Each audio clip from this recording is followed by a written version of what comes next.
Welcome back to Breaking Waves Sailing, a channel about Ben and Alie and their adventures sailing the world in search of surf waves. This week's episode starts in La Cruz, Mexico, as the couple put some hard work in to prepare their boat for their longest passage yet, all the way across the Pacific Ocean to French Polynesia. Our list is long, but in this episode we are upgrading our solar power so that we can keep up with all of our electrical needs and keep bringing you the episodes that you love. Hit subscribe so that you don't miss out on Breaking Waves. All right, guys, we are calling it 2 weeks ago now. It was technically 3 weeks to go, but we're trying to move it up because we're thinking we might get a weather window kind of like late March, early April, instead of like a week or two into April. So I want to go! We're feeling ready, not ready to go, but we're feeling ready to leave, like meaning it's time to move on. Mexico's been fun. La Cruz has been super fun. Lots of great friends here, lots of great memories and all that, but it just feels like we've been in boat work mode now for like 3 months, not really cruise mode, and we're just ready to move on this adventure. Get back on the water. Yeah, get back. I'm excited. I want to feel the wind in my hair and the water around me. Some of our big stuff to go is finish all the solar install that we're doing and sort of do some troubleshooting there. We're getting closer. We're gonna do it. So let's see, 2 weeks to go. Anything important here? Polish the tanks, kind of finish all of our solar stuff here. We got to get registered with the Pac Voy group and get our float plan done. That takes a bit of time. We're going to start inspecting the rig and cleaning all the rig and everything today and tomorrow. Really nothing huge here. Like, this list is starting to feel pretty manageable for where we're at.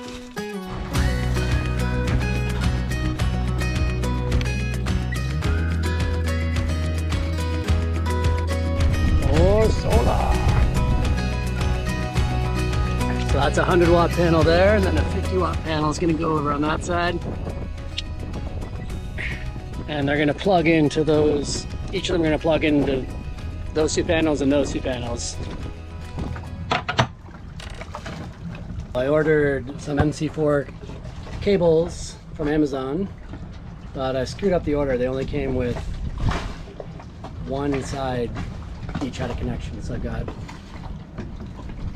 one end with no connection, so the local store luckily had a few of these in stock, so I can crimp on the correct connector piece to each of these cables, and then I'll be able to tie in the flexi panels into the solar arrays up there. I went ahead and started running the cables that go from our batteries to the control panel, and from the control panel through the boat all the way to the push pit, so that we could connect them all up once the panels were installed and ready.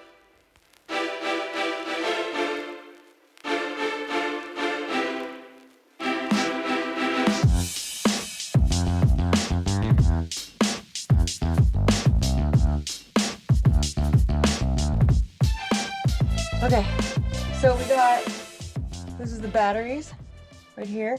Batteries run to the control charger, new control charger. So now I'm just gonna do from the control charger to the panels, which is gonna go all down here, go here.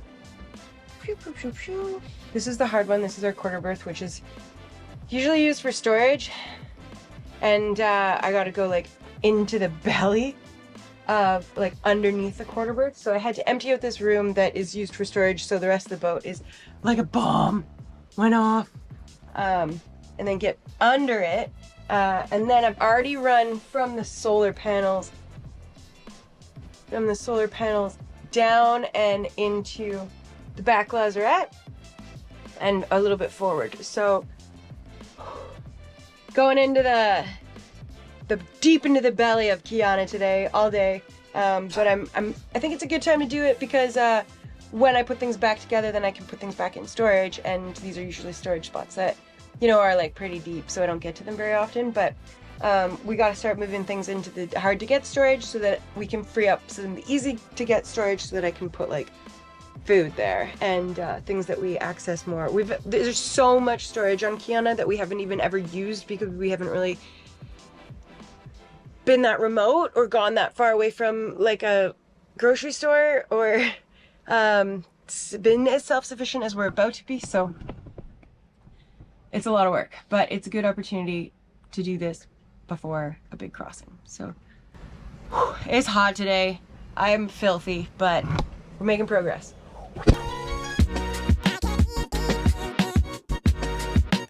With all the work that we wanted to do, we decided to move into the marina so that we could spread out a little bit more.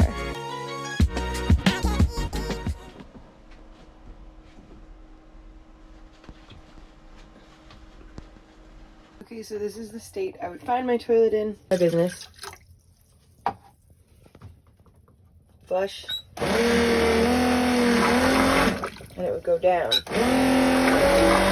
But the water coming in now is purple. I don't know if you can see that.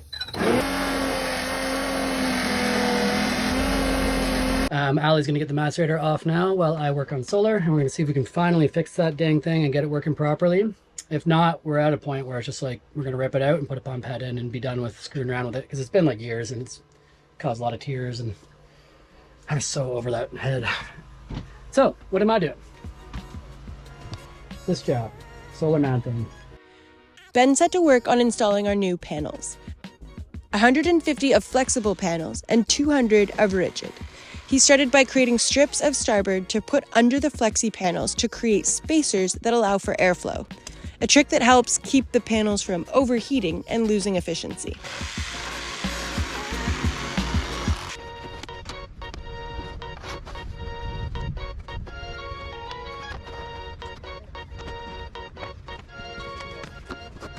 Now we're on to the, what would you call this, mounting plates for the solar we're putting on the push pit on our new Mantus rail clamps. Thank you, Mantus. Those things are rad. I won't be able to mount those panels to the existing frame. I need to chop up some aluminum plate and into strips and give myself some meat to connect to. We've got this basically just enough plate here to cut the 4 strips that we're going to need, and we might get our backing plate out of the bit that's left, but I'm less worried about the backing plate right now. I'm worried about just getting our strips so we can mount the solar. Who we got here? How's it going? Our friend Garrett from Salt and Tar. That's right. I seem to just keep finding myself on all my friends' boats. He's a free agent, and basically. just neglecting my own boat. We got the free agent. He was helping Calico yesterday. After 8 years of boat building, I don't want to work on my own boat anymore, but I still like working on other people's boats. Yes. Yeah, we appreciate it, man. Yeah. Gracias. Yeah.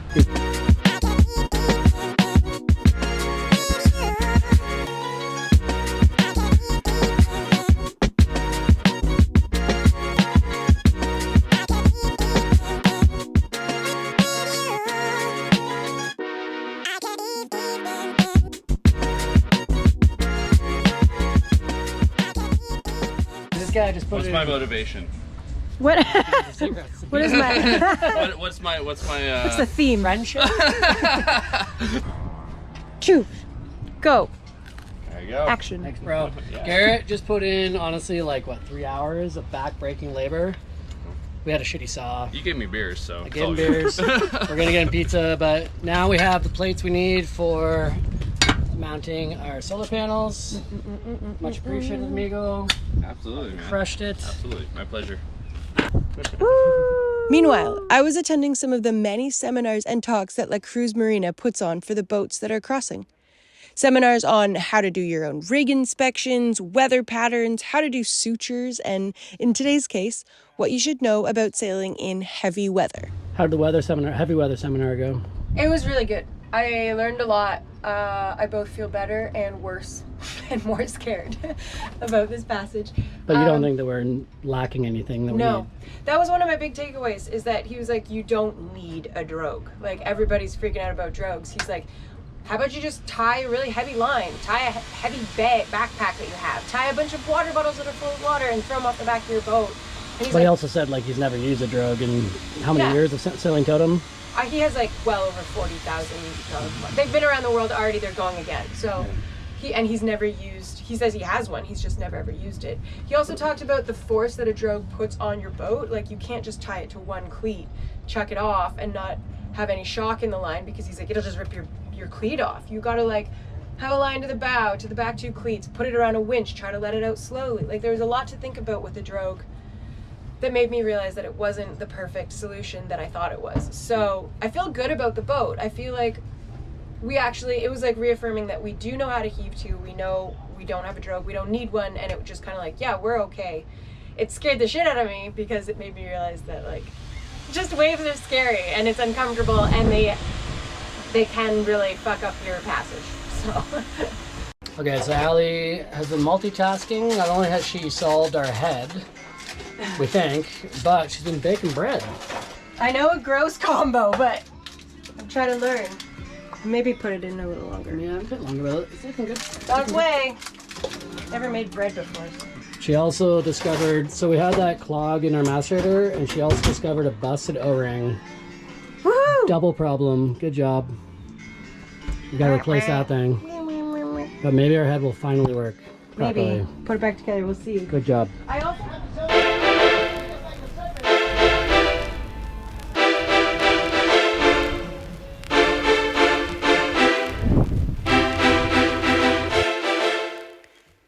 Next, Ben installed the newly fabbed backing plates on our solar panels so that we would be able to mount them on the push pit.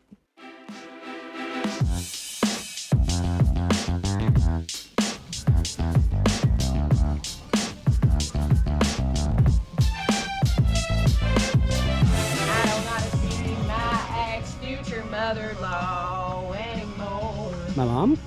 Hello, when it rains, it pours. I love you, Dad White.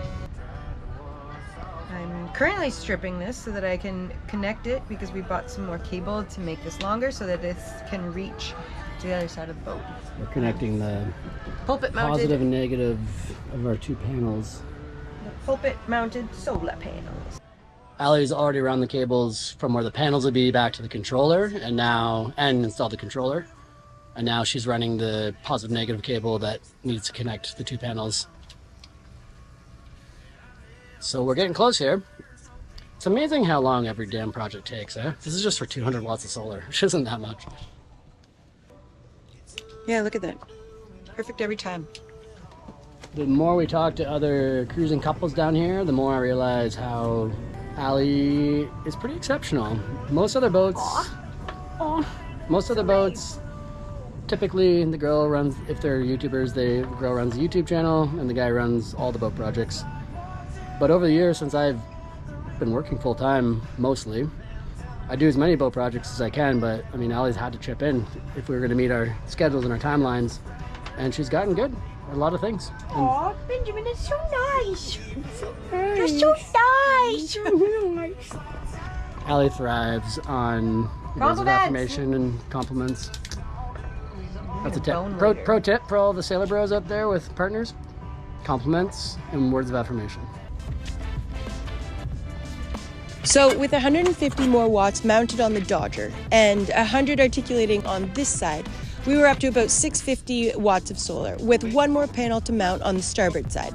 This brought our total to 750 watts of mounted solar panels. All right, that was a harder project than I expected, but we have a solar wing. Check it out. Boop, boop, boop, boop, boop, boop, boop, boop, boop.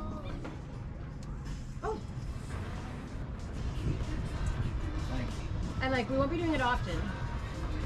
No, I'm just saying, like, because we don't have to release it. I say mounted because unless we wanted to take a leap and have a solar arch installed, we were out of real estate to mount anymore. But then we found Bluetti. Bluetti has a 200 watt deployable panel, meaning it can be packed away when we aren't using it. It plugs into its own battery bank with a built-in inverter. It's fully portable. If for whatever reason we want to bring it to the beach or something, it can output both AC and DC. And since it's fully separate from our house batteries, if we were, for whatever reason, hit by lightning, we could still have power. Our idea was to strap the panel to the bottom side of our dinghy when it was on deck for the ocean passage, bringing our total solar up to 950 watts of solar. Make sure you hit subscribe so that you don't miss out on our future episodes and the exciting big passage across the Pacific Ocean. And head to Patreon for some extra behind the scenes. See you next week.